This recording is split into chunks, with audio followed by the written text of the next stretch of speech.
Hi everyone, I'm Bodine Victoria and I want to welcome you to my kitchen. This is an informal episode of Bodine Pot, simply because this is not my pot. As a matter of fact, what we're going to be doing today is not even my recipe. I got this recipe from my very good friend, Dr. Tina Bethel Mims. Sweet potato bread. KB wrote a song about it. If you know, you know. My Grammy, she lived in Pinedale on Minnie Street, and if you got into her kitchen on a Sunday or a Saturday morning, you knew the smell of potato bread, and you can use this essentially for cassava bread as well. It is a delicacy here in the Bahamas. It is made from the organic and native sweet potatoes. You take them, you grate them, and then you add all of your spices. I personally love a peppery, spicy sweet potato bread. And so what you're gonna see is I'm going to be adding a bit of black pepper.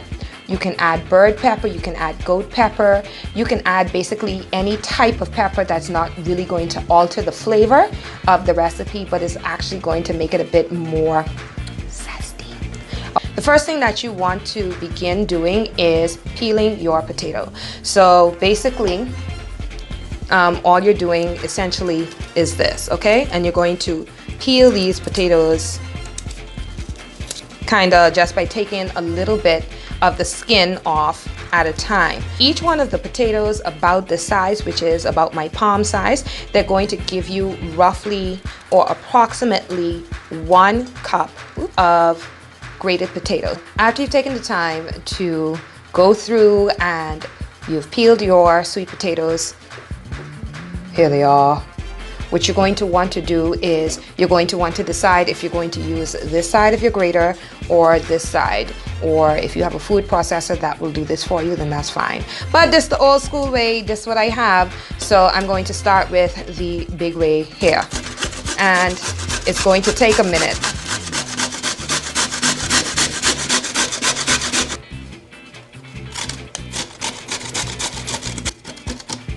Stick that right in there, okay? Let's go on to the next side. Going to make this a bit finer. Now this is the one that a lot of people hated. They hated it because it just took so very long. You see what I mean? It's kind of like the cheese section of the grater. If you want to do like Parmesan or something similar. So here we go. I'm going to show you what the difference is between the two, okay? So on this side, the potato has kind of a finer shred, and then on this side you have larger shreds, okay? So either or will be fine, really and truly. I'm gonna get all of the sweet potato goodness out of the grater. So for me, the rule of thumb is that for every cup of potato, you want to use 3/4 cups to a cup of flour, okay? And of course, because I, as a Bahamian, I will not be measuring the actual ratio of seasonings that I'm going to put inside here, or spices. So right now, we need to salt our sweet potato. So you want to add some salt. And then you have your nutmeg. You want to put in your allspice. And of course your cinnamon, you want to go in with a full teaspoon of cinnamon. And then what we want to do is you want to use some black pepper. I love me some black pepper. And because I love it, and this is optional, then I'm going to add the sugar in at the same time so we can incorporate all of these.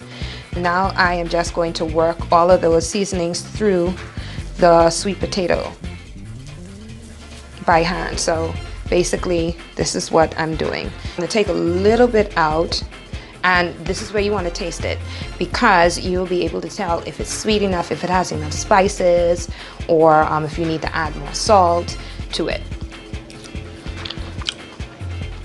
It's perfect. Just go with me. Now it's time for the butter. Also going to add my egg now. So my butter and my egg. The egg acts as a binder. And I'm going to mix this around just a little bit as well. All right, here we go. We're going to add our flour. The reason why we're going to add our flour now is because we need to incorporate it into everything else. Okay, so this is about 2 cups of flour. Now I am adding some evaporated milk that I've diluted, so now it's full milk. Carnation cream, if you know, you know. So I'm just going to measure it out, and that's about half of the cup.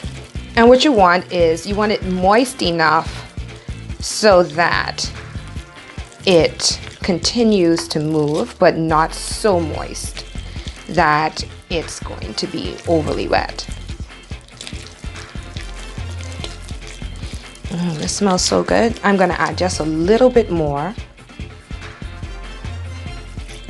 Okay, that should be about it for me.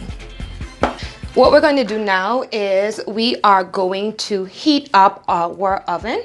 So you want to set it to 350 degrees. Just if we look at our batter, the consistency of our batter, you see how it moves? That's what you want, but you don't want it to be soupy.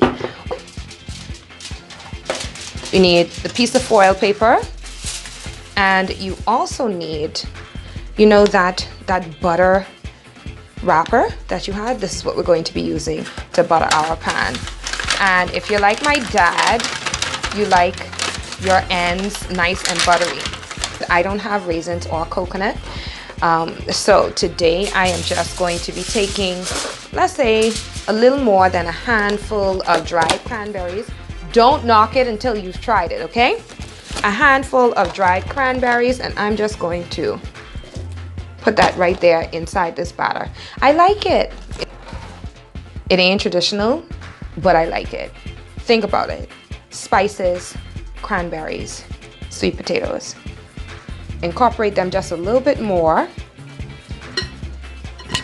Here we go. Look at that. I want you to see just how it falls into the pan. Look at that. Smooth it out in this pan. We have one more thing to do, and that is cover it with a little bit of foil. And I'm just going to poke, say, 4 holes just to allow some of the steam to escape in time. And into our preheated oven it goes. I've finally taken the sweet potato bread out of the oven, and I can tell you the entire house smells great. I want to say thank you so much to my very good friend Tina for the recipe and for helping to remind me of what it's like to be in my Grammy's house on a Saturday morning. This is how I use my sweet potatoes. Guys, thank you so much for joining me, and don't forget, don't let any and everybody dig up in your pot.